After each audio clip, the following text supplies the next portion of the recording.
On est jeune, je vais vous expliquer les 5 domaines de la maintenance. Alors ouais, ok. Je crois que je vais appeler un collègue. Hein.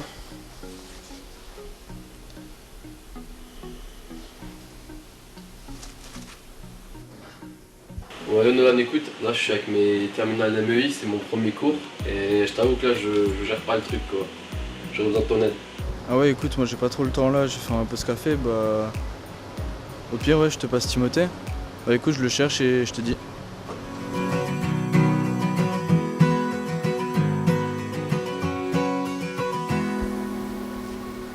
Salut Max. Ouais, t'inquiète, je vais t'expliquer ça. Alors déjà, pour commencer, il existe 3 types de maintenance. Je vais pas trop rentrer dans les détails pour l'instant. Il y a la maintenance préventive, la maintenance corrective et la maintenance améliorative. Je vais d'abord t'expliquer les 5 domaines de ces maintenances. Donc, le premier domaine, c'est la mécanique. C'est la production et la transmission d'un mouvement entre 2 pièces. Ok, mais ça consiste en quoi la mécanique? Bah attends, je vais t'expliquer. Non, je vais te montrer, ça va être plus simple. La mécanique, c'est comme par exemple sur un vélo, la liaison entre les pédales et la roue pour faire avancer le vélo, comme on le voit bien sur cette machine. Ok, ouais. La pneumatique est la technologie qui utilise l'air comprimé pour créer une force et faire fonctionner des mécanismes dans les machines. C'est le même principe qu'une pompe à vélo ou un compresseur pour gonfler un pneu. L'automatisme est un programme intégré dans une machine pour la faire fonctionner sans intervention de l'homme. Donc si tu veux, c'est comme le cerveau de la machine. L'électrotechnique, c'est la technologie qui fait fonctionner les machines avec de l'électricité. Elle est présente partout dans l'entreprise. C'est important de prendre ces précautions avec certaines machines.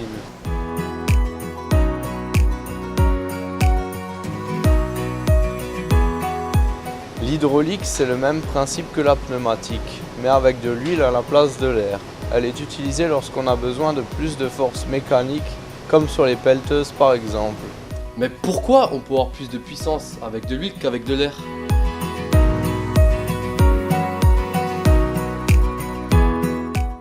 On retrouve ces 5 domaines dans les 3 types de maintenance. Allô? Salut Maxime. Alors le premier type de maintenance, c'est la maintenance préventive. Elle consiste à anticiper la panne. C'est comme mettre ta voiture en révision. Ensuite, la maintenance corrective, c'est la réparation d'une machine en panne. De la même manière qu'il faut remplacer un pneu crevé pour pouvoir continuer à conduire sa voiture. Le troisième type de maintenance, c'est la maintenance améliorative, c'est-à-dire améliorer les conditions de travail et de sécurité d'une entreprise, comme installer un garde-corps autour d'un escalier. Il existe pour entrer dans le domaine de la maintenance un bac pro faisable en alternance ou en cursus classique. Ici au CFAI Alsace de Reichshofen, il n'existe qu'en alternance. La suite logique de ce bac pro, c'est le BTS maintenance des systèmes. Il existe également une licence pro. Le cursus scolaire standard passe par un bac pro MSPC, c'est-à-dire maintenance des systèmes de production connectés. Il se réalise sur 3 ans pour poursuivre ensuite avec un BTS MS, maintenance des systèmes. Ces 2 diplômes sont proposés en alternance au CFAI Alsace de Reichshofen. Nous suivons les cours d'un bac classique, le français, les maths, etc. Mais en plus, nous apprenons par des cours spécifiques tels que les cours de mécanique, électrotechnique, automatisme, le métier et ses différents domaines. Vous venez, vous apprenez, vous vous professionnalisez et vous êtes payé.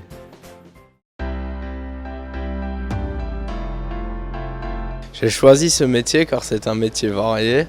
On a l'occasion de travailler sur différentes machines et on rencontre différentes technologies comme la pneumatique, l'hydraulique, la mécanique, l'électrotechnique et l'automatisme. J'ai choisi ce métier car il y a possibilité de le faire en alternance. Ce que j'apprécie également, c'est qu'il y a possibilité de se spécialiser dans un des domaines. Du coup, moi j'ai choisi ce métier tout simplement parce qu'il est varié. Avant que je choisisse cette voie, j'ai fait un CAP en électricité et c'était vraiment tous les jours la même chose. Du coup, je me suis dit autant me lancer dans d'industrie, donc ce qui est automatisme, métier, électricité, ce genre de choses. J'ai choisi ce métier parce que cette formation est pleine de débouchés et parce qu'il y a la possibilité de la faire en alternance. Pourquoi choisir le métier d'AMEI? Tout simplement parce que le travail est assez recherché et il n'y a pas toujours la même routine et souvent les tâches et le travail est assez varié. Moi personnellement, j'ai voulu commencer à travailler assez tôt et c'est quelque chose que je conseille puisque ça permet de s'intégrer plus rapidement dans une entreprise.